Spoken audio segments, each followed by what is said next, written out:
Hello guys, welcome to another video. Today we're going to be learning how to use the grid method to create accurate sketch outlines. So let's get into the video. Okay guys, so this is the image we're going to be sketching out, right? So first thing is first, we have to take this image and put into our grid app, right? From the grid app we can grid it and see how it's going to come out. So now I'm going to be going over the grid app here. You can see the grid art. I'm clicking on it, and after clicking on it you go to the grid art, click on the grid art, select the photo, and now it's going to take you to your library. So I'm going to go to my library, and this is the photo here.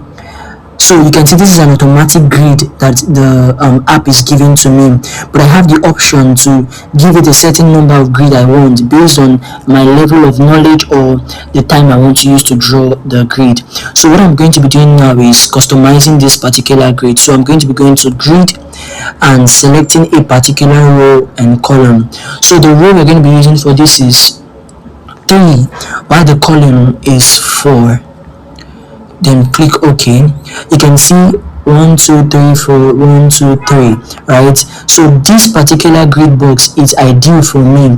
Why? Because I am experienced in what I'm doing. But I would advise, if you're a beginner, you should use smaller grid boxes, because these huge spaces in each boxes is not really ideal. The grid box is supposed to help you trace out your outline properly without too much error, right? So what I would do, like when I just started drawing, I make my grid box is very small. So let me do that here. So click on the grid and click on, just give it a number. So I'm going to go for 9 and make this one 11. Awesome. So you can see now, that each grid box is carrying a certain level of information, right? Like this one here, this 6 one, you can see the line cutting across it.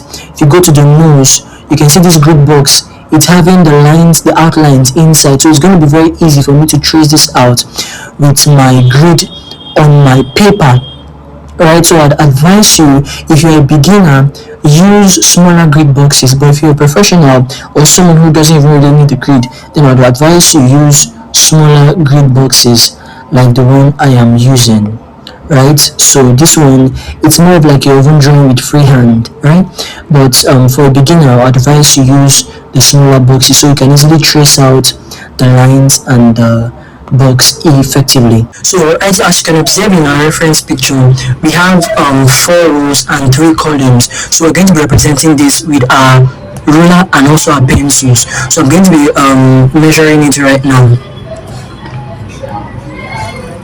So basically I'll be using 4 inches for each row, just 4 inches. So this is 1 inch, 2 inch, 3 inch, 4 inch, and 4 plus 4 is 8, 8 plus 4 is 12, 12 plus 4, that's 16, so 1 should be here. So for the columns, still the same thing, because I want it to be equal. So I'm still going to be using 4 inches per column. 1, 2 and 3, right? So now the main thing now is for you to create the sketch, the lines are to be very straight, because if the lines are not straight, then your drawings won't come out well. Do you understand? Your lines must be straight. They have to pay close attention to it. So what I do basically, once I look at my line, I look at this area, this space here. When I look at this space here, I could use my eye to see whether it is equal from what it is here. So then I could actually draw the line. Okay, I'm just marking 4 inches here.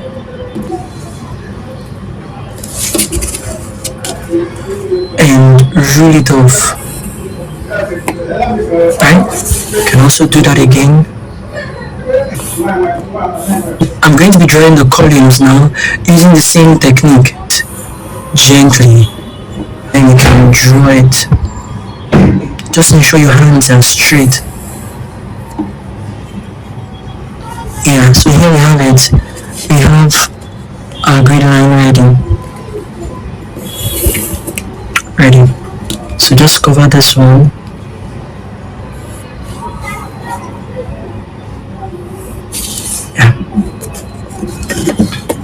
So now we are ready to transfer our image from the reference in the phone or the picture into this grid, right? So that is what we're going to be doing next. So right now I'm labeling the boxes. This is my A, this is the B, and this is the C, this is the D, and from here down it's 1, 2, 3, right? Okay, so you can see how gently I'm doing this, because if I don't label it properly, or if I label it with so much force, it's going to be very difficult to clean off after I've finalized the drawing, right? So now let's go into the sketch outline. So now I'm going to be working from boxes to boxes, right? So I'm going to start with box 2, right? 2B.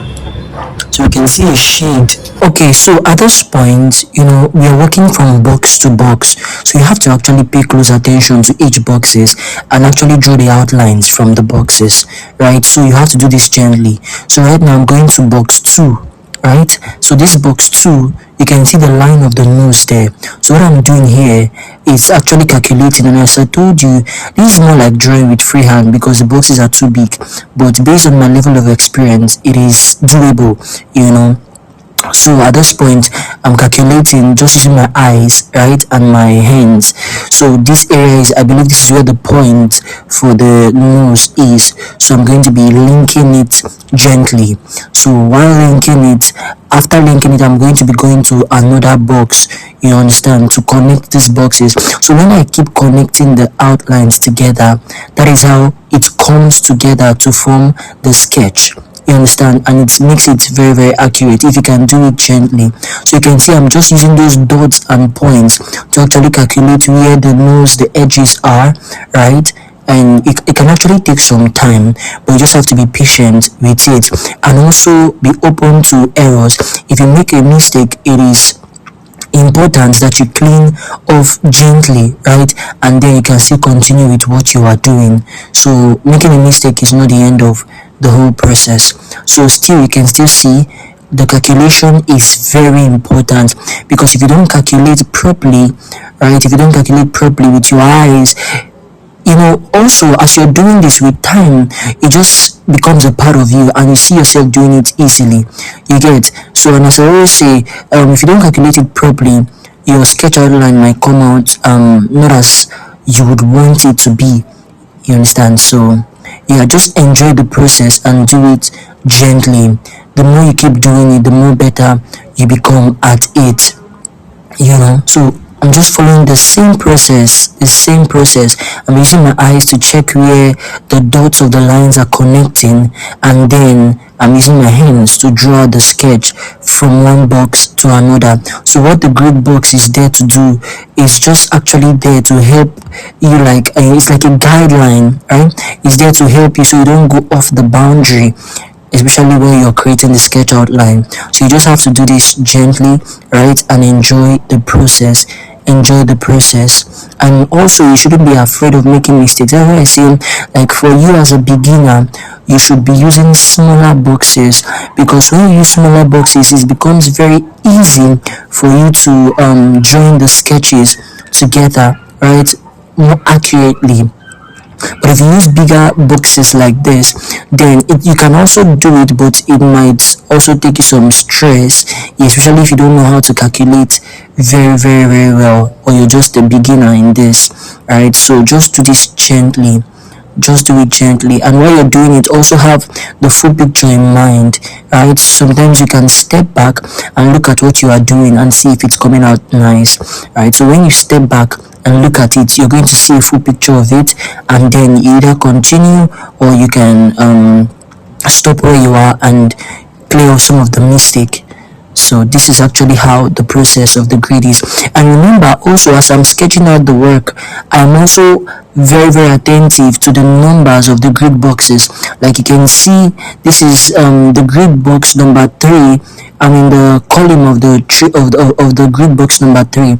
So you can see the in the middle of the nose. So in my reference image, where I am there, that is where I am on my drawing. I'm at the same location, and when I look at my reference picture, I am actually identifying every single thing there on my sketch outline in the paper. So understanding this particular technique is very important. Even for you as a beginner, someone who doesn't know how to draw accurate sketch, you'll be able to draw accurate sketch just by understanding this simple technique. It is very simple, and from today you can be able to create something really amazing. So it is the same process all through, right? The same process, looking at the reference, bringing it down, sketching out what you are seeing, if there's any error, cleaning it off, and then seeing from a wide range, so you can actually see how everything is coming together. Just the same process for everything.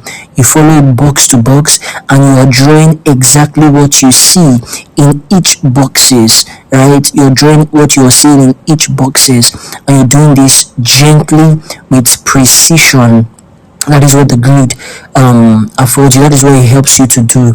You're just working box to box. So as you're looking at your reference, you're seeing the boxes there, and you're looking at your own sketch outline, you're seeing the boxes there. You're going to be adding the lines or putting out the lines where you are seeing them in the reference in the same place on your paper, right? That is the trick behind the grid technique. There are also different kinds of grids. There's the diagonal grid, there are the pizza grid, different kinds of grid, but I find the box grid to be easy to understand and just effective, especially if you want to do something quick. So at this moment you can see that the nose is already coming out well. You understand, it's already coming out as I want it. If there's any other correction needed to be made, I'll do that maybe after the video, but as it is, it's already looking like a nose. So from afar you can look at this and say, yeah, this is actually a nose, right? So that is the major idea behind it. That's a major idea. So after doing this, now you are ready to go into the next stage. What is the next stage? The next stage is to shade this work and make it realistic, just like the reference. So make it touchable, let it be feel. So if you are interested in learning how to shade, I have a portrait drawing course that's going to help you with a step-by-step guide on how to shade with graphite and charcoal, just using your pencil and your brushes. So use the link in the description to get the course today. If you learned something from this video, kindly subscribe, like and share. See you in the next video. Love you. Bye.